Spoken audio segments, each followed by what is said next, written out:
دوستو آج میں آپ کو ایک ایسا واقعہ سناتا ہوں جسے سن کر آپ کا ایمان تازہ ہو جائے گا۔ یہ واقعہ مصعب بن عمیر مکہ کے حسین ترین جوان، چونکہ آپ کی والدہ بہت مالدار عورت تھی، اس لیے آپ کی پرورش بہت ناز اور نعیم سے ہوئی۔ اعلیٰ ترین لباس پہنتے، بیش قیمت جوتے استعمال کرتے اور ہر وقت خوشبو میں بسے رہتے۔ جان دو عالم صلی اللہ علیہ وسلم فرماتے ہیں، میں نے مکہ میں ایسا شخص نہیں دیکھا جس کی زلفیں موصف کی طرح حسین ہو، جس کا لباس موصف جیسا ہو اور جس کے موصف کے مانند زندگی کی ہر آسائش میسر ہو۔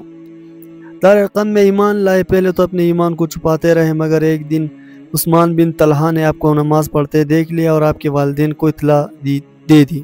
والدین اتنے ناراض ہوئے کہ انہوں نے اپنے نازو پلے بیٹے سے سب کچھ چھین لیا اور اسے قید کر دیا۔ ہجرت حبشہ کے وقت کسی نہ کسی طرح اپنے قید سے جان چھڑائی اور مہاجرین کے ہم سفر ہو گئے۔ چنانچہ پھر جب مہاجرین کو واپسی شروع ہوئی تو تب موصف بھی واپس آئے۔ اس وقت سفر اور غربت کی وجہ سے آپ کا رنگ پھیکا پڑ چکا تھا اور تن کو ڈھانپنے کے لیے معقول لباس بھی میسر نہ تھا۔ ایک دن پٹے پرانے پیون لگے چادر اوڑے ہوئے جان دو عالم صلی اللہ علیہ وسلم کی خدمت میں حاضر ہوئے تو جان دو عالم صلی اللہ علیہ وسلم نے فرمایا کہ ان کی استقالت اور استقامت کی بے حد تعریف کی اور فرمایا زمانے کی انقلاب ہے۔ ایک وقت تک کہ موصف سے زیادہ خوش لباس اور ذی نعمت شخص پورے مکہ میں کوئی نہیں تھا، مگر اس نے اللہ اور رسول کے محبت کو ساری نعمتیں ٹکرا دیں۔ مدینہ کی طرف ہجرت سے پہلے جو اہل مدینہ اسلام لا چکے تھے، انہوں نے جان دو عالم صلی اللہ علیہ وسلم سے درخواست کی کہ کوئی ایسا شخص یہاں بھیجے جو ہمیں دین سکھائے اور قرآن پڑھائے۔ جان دو عالم صلی اللہ علیہ وسلم کی نگاہ انتخاب حضرت موصف پر پڑی اور انہیں اعزاز ملا کہ وہ اسلام کے پہلے مبلغ بن کر مدینہ منورہ تشریف لے گئے۔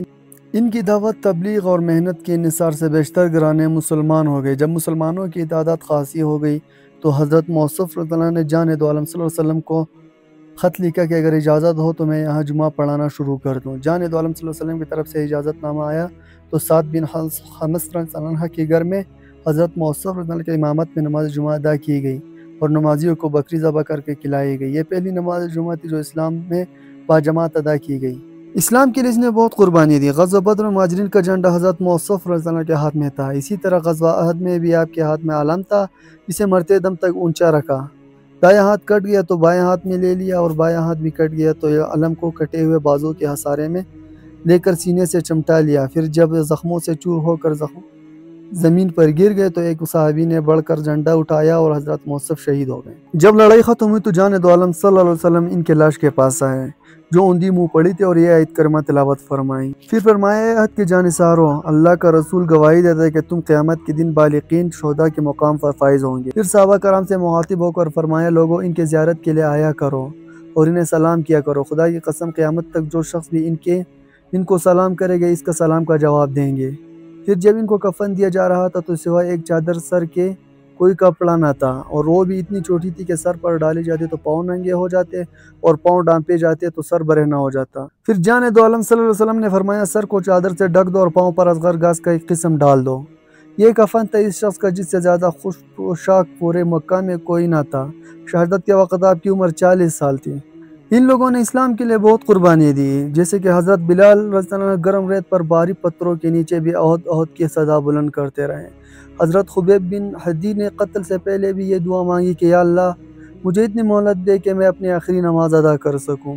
حضرت سمیہ اسلام کے پہلے شہید جنہوں نے تلواروں اور ظلم کے سامنے اپنی جان دے دی لیکن اسلام کا دامن نہ چھوڑا۔ ہجرت بھی قربانیوں کی ایک عظیم مثال ہے۔ صحابہ نے اپنے گھر، زمین اور مال سب کچھ چھوڑ دیا لیکن دین کو نہ چھوڑا۔ حضرت ابوبکر صدیق رضی اللہ عنہ نے رسول اللہ صلی اللہ علیہ وسلم کے ساتھ غار صور تک گئے تاکہ نبی صلی اللہ علیہ وسلم کو حفاظت ملے۔ حضرت علی رضی اللہ عنہ اپنے جان کی پرواہ نہ کرتے ہوئے نبی صلی اللہ علیہ وسلم کی بستر پر سوئے تاکہ اسلام کی شمع روشن رہے۔ غزوہ بدر، غزوہ احد، غزوہ خندق یہ صرف جنگیں نہیں تھی بلکہ قربانیوں کا سمندر تھی۔ ہر صحابہ اپنی جان سے زیادہ اسلام کی فکر کرتا تھا۔ کسی نے اپنا گھر دیا، کسی نے مال اور کسی نے اپنی جان۔ انہی قربانیوں کا نتیجہ تھا کہ مدینہ میں پہلی اسلامی ریاست قائم ہوئی۔ آج ہمارے پاس اسلام عزت اور شان کے ساتھ موجود ہے۔ سوچیے اگر وہ لوگ اپنی جان نہ دیتے، ایمان پر قائم نہ رہتے تو شاید آج ہمارے پاس یہ روشنی نہ ہوتی۔ انہی قربانیوں کے سبب آج آزاد ہیں، قرآن پڑھتے ہیں، نماز ادا کرتے ہیں اور اللہ کا نام لیتے ہیں۔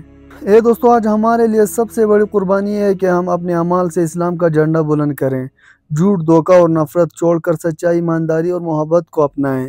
یہی اصل میں شہداء، صحابہ اور قربانیوں کا حق ادا کرنا ہے۔ اگر ویڈیو آپ کو پسند آئے تو پلیز ویڈیو کو لائک کر دیں اور چینل کو سبسکرائب کر دیں۔ ملتے ہیں ایک اور اچھی سی ویڈیو میں۔